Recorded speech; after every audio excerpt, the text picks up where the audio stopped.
అట్లా కాదు లలిత. ఇప్పుడు నీకు ఆడబిడ్డ ఉంది. నీ ఆడబిడ్డ వచ్చి కూడా నీ భూమిలో వాట కావాలంటే నువ్వు ఇత్తవా చెప్పు? నీకు న్యాయం మాకు న్యాయమా? ఇట్లా ఎందుకు ఎత్తున్నావు? ఆమె రాదు.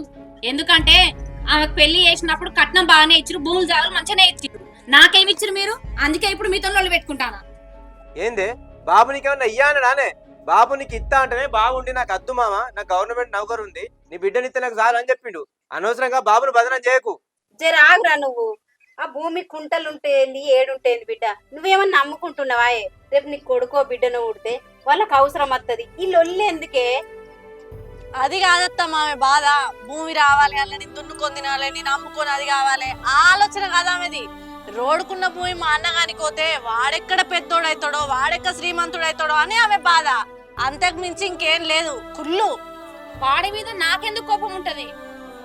అయినా వాడు చిన్నప్పుడు ఏమన్నాడో తెలుసా? నువ్వు ఆడపిల్లవు, నీకు చదువెందుకు, నీకెంతో కొంత ఇచ్చి ఒక అయ్యే చేతిలో పెడితే నువ్వు పోతావు, అప్పుడు ఉన్న ఆస్తంతా నాకే అవుతుందని మాట్లాడిండు వాడు. కాదు లలిత, ఇప్పుడు నువ్వు మాట్లాడేది ఎట్లున్నది చెప్పు?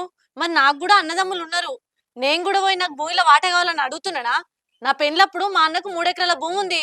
నాకు మీ అన్న ఒప్పుకున్నంత కట్నం అయితే ఇచ్చిర్రు, అది అయిపోయింది. ఇప్పుడు నేను పోయి నాకు ఆస్తుల వాట రావాలని అడిగితే మా అన్న నాకు ఇస్తాడా?